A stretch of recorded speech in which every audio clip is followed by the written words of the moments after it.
ভারতীয় পেসার অজিত আগারকার, তাকে হয়তো আপনারা সবাই চেনেন, হয়তো নয়, যারা ক্রিকেট দেখেন তারা চিনবেন। একটা সময় ভারত দল অস্ট্রেলিয়া সফরে গিয়েছিল। ওই সময় সিডনি, মেলবোর্নে 4টা ইনিংসেই অজিত আগারকার ডাক মেরেছিলেন। এরপরে অ্যাডিলেডে যে ম্যাচটা হয়েছে ওখানেও প্রথম ইনিংসে ডাক মেরেছেন, টানা 5টা ম্যাচের ডাক 0 রানে আউট হয়েছেন। এরপর যখন পরের ইনিংসে 1 রান করলেন তখন উদযাপন করেছিলেন এবং দর্শকরাও তালি দিয়েছিলেন, কেউ কেউ দাঁড়িয়েও অভিবাদন জানিয়েছেন বা কংগ্রাচুলেট করেছেন। কারণটা হচ্ছে একের পর এক ডাক মেরেছেন, পরে 1 রান করেছেন, সবাই খুশি ছিল। ওই দৃশ্যটা দেখার মতো ছিল। আপনারা এখনও বিভিন্ন জায়গায় দেখতে পারবেন বা অনলাইনে গেলে এটা দেখতে পারবেন। কেন বলছি জানেন? বাংলাদেশের টপ ব্যাটার লিটন দাস টানা 3টা ডাক মেরেছেন, অস্ট্রেলিয়া সফরে 1টা রানও করতে পারেননি। বাংলাদেশের টপ ব্যাটার বলছি এই কারণে, 6 নম্বরে ব্যাট করেন, কিন্তু গেল 1 থেকে 1.5 বছর বাংলাদেশের টপ ব্যাটার 1টা রান করতে পারেননি। টানা 3টা ডাক তিনি মেরেছেন।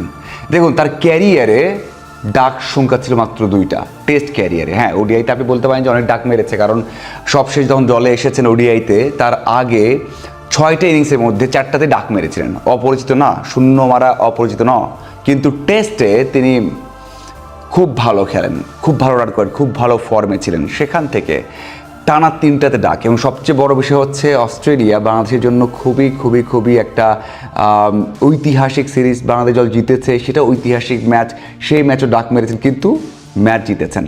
এই ম্যাচে আশা করা হচ্ছিল কিছু রান করবেন, এবং এমন সময় রান করা দরকার ছিল লিটনের, যে সময়টা রান করলে বাংলাদেশ দল ইনিংস ব্যবধানে হারতে পারতো না, হার এড়াতে পারতো, অথবা বাংলাদেশ দল যে লজ্জায় পড়তে গেছে সেই লজ্জায় পড়তো না ওই সময়টাতে একটা পার্টনারশিপ করলে। কিন্তু সেটাও করতে পারেননি।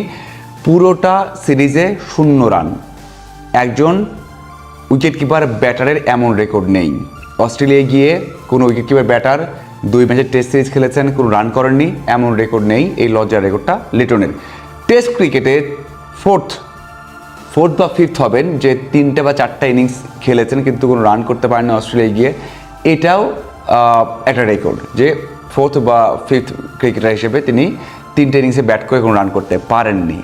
সবচেয়ে বড় বিষয় হচ্ছে বাংলাদেশের প্রেক্ষাপটে রানটা খুব দরকার ছিল। এত ঐতিহাসিক বা মনে রাখার মতো একটা সিরিজ বাংলাদেশ দলের, সেখানে লিটন চাইবেন যে এই সিরিজটা তিনি ভুলে যান। লিটন দাস প্রথম ম্যাচে 12 বলে 0 করেছেন। পরের ম্যাচে সব মিলে 27টা বল খেলেছেন।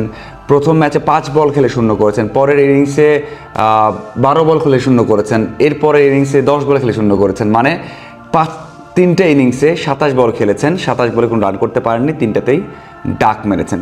লিটন দাসের এই অবস্থাটা নিঃসন্দেহে বাংলাদেশের জন্য একটা ভয়ের কারণ হয়ে দাঁড়াতে পারে। দেখুন কীভাবে আউট হয়েছে, সেটাও একটা বড় প্রশ্ন। কিন্তু 3টা ম্যাচে যেভাবে আউট হয়েছেন, ওই যে অজিত আগারকারের কথা বললাম, বা যারা ডাক মেরেছেন আশিস নেহেরা বা অন্যরা, সবাই তো বোলার, এবং সবচেয়ে বড় বিষয় হচ্ছে তারা তো ব্যাটের সাথে প্যাডের অনেক গ্যাপ থাকবে, অথবা রাশ শট খেলে আউট হবেন, এটা স্বাভাবিক। কিন্তু লিটন দাসও যেভাবে আউট হয়েছেন সেটা তাদের থেকে আলাদা না। সবশেষ যে ইনিংসে আউট হলেন স্টার্কের বলে, সেখানেও সেম। ব্যাট কোথায়, তার হেড কোথায় তার প্যাড ঠিক নেই, একদম বাইরে বল খোঁচা দিয়ে ক্যাচ দিয়ে এসেছেন। একই কাজ করেছেন প্রথম ম্যাচের একটা ইনিংসে ব্যাট করেছেন, তখন সেখানেও তিনি সেইভাবেই আউট হয়েছেন। স্মিথকে ক্যাচ দিয়েছেন সেখানে স্লিপে, এবং ওই একই ধরনের আউট হয়েছেন স্টার্কের বলে। শুধুমাত্র এলবিডব্লিউ হয়েছেন দ্বিতীয় টেস্টের প্রথম ইনিংসে, সেখানে তো আনপ্লেয়েবল একটা বল ছিল। 3টা বল 3টা স্টার্কের বলে আউট হয়েছেন, 3টাতেই আপনি চাইলে টিকে থাকতে পারতেন, কিন্তু আউট হয়ে গেছেন। কোনো জায়গায় তার ঘাটতি তো অবশ্যই আছে। এখন বিষয় হচ্ছে যে লিটন দাসকে কি আমরা দ্রুত খেলিয়ে দিলাম? লিটন দাসকে কি আমরা তৈরি না করে খেলিয়ে দিলাম? লিটন দাস তো ইনজুরিতে ছিলেন, সেখান থেকে কাম ব্যাক করলেন। আমরা সবাই জানতাম যে একটা ঘোষণাও এসেছিল যে লিটন দাস পুরো টেস্ট সিরিজটা মিস করবেন। রানা, লিটন, শরীফুল খেলতে পারেন, কারণ শরীফুল ফিট হতে পারেন। শরীফুল ফিট হয়েছেন, 7টা উইকেট নিয়েছেন, দুর্দান্ত। কিন্তু লিটন দাসকে কি আমরা দ্রুত খেলিয়ে দিলাম? তার পা কোথায়, তার ব্যাট কোথায়, তার চোখ কোথায়, তার ব্যাট কোথায়? কোনো কিছু ঠিক আছে? আপনার কি মনে হয় না যে এখানে একটা ঘাপলা আছে? এক কথায় যে হয় লিটন দাস খেলতে পারেন না, হয় লিটন দাস এমনই। যদি এটাই হতো তাহলে তো পুরো ক্যারিয়ার জুড়ে মাত্র 2টা ডাক থাকতো, এখানে 3টা ডাক থাকতো না। মেনে নিলাম যদি এটাই হয়, ইনজুরিতে হ্রাস করা না হয়, তাহলে লিটন দাস কেন এমন খেললেন? বিসিবি কি ওই মেডিকেল টিমে ভরসা রাখতে পারে? অনেক প্রশ্ন কিন্তু এসেছিল। যদি একজন ফিট কাউকে দেয়া হতো তাহলে কি এমনটা হতো? রান করতে পারতেন না? পারতেন হয়তো বা। উইকেট কিপিংয়ে অনেক কিছু মিস দেখেছি, যে কিছু বল মিস হয়েছে চোখের সামনে দিয়ে, মানে সুইং বল ধরতে পারেনি, 4 হয়ে গেছে, এমনটাও তো হয়েছে। তো লিটন দাসকে দ্রুত খেলানো হলো, নাকি লিটন দাস নিজে থেকেই ব্যর্থ হলেন, বাজেভাবে ব্যর্থ? হ্যাঁ, এটা তো আর নয় যে আপনি যে হাফ ফিটও খেলেন যে 0 রানে আউট হবেন, তেমনটা তো নয়। যে আপনাকে যদি হাফ ফিটও খেলতে দেওয়া হয়, যে আপনি খেলেন, আপনি ফুল ফিট না, তারপরে তো 0 রানে আউট হবেন, এটা তো একটা রেকর্ড। যে বারবার 0 রানে আউট হচ্ছেন, এটা কখনোই হয় না। আপনি তো 4, 5, 10, 20 রান করতেই পারেন, সেটাও করতে পারেননি। লিটন দাস খুব দারুণ ফর্মে আছেন ওডিআইতে, দারুণ মানে ফর্মে ফিরেছেন, টি20তেও টুকটাক রান করছেন, টেস্টে ফর্মটা হারিয়ে ফেলেন। আমি এর আগে বলেছি লিটন দাস যখন একটা ফর্মের রান হারিয়ে ফেলেন তখন একদম গুটিয়ে যান, তখন 3টে ফর্ম্যাটে তার ইম্প্যাক্টটা পড়ে।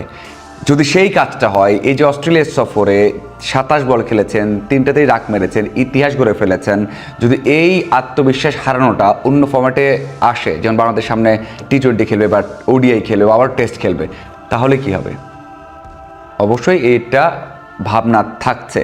তবে যাই হোক, লিটন দাস নিঃসন্দেহে চাইবেন এই টেস্ট সিরিজটা ভুলে যেতে, যদিও অন্য সবাই চাইবেন মনে রাখতে, কারণ প্রথম টেস্টটা ঐতিহাসিকভাবে জয় এসেছে। লিটন দাসের ব্যাটিংটা কেমন লেগেছে, তার জন্য ভবিষ্যৎ কী অপেক্ষা করছে, অবশ্যই জানাবেন। ধন্যবাদ।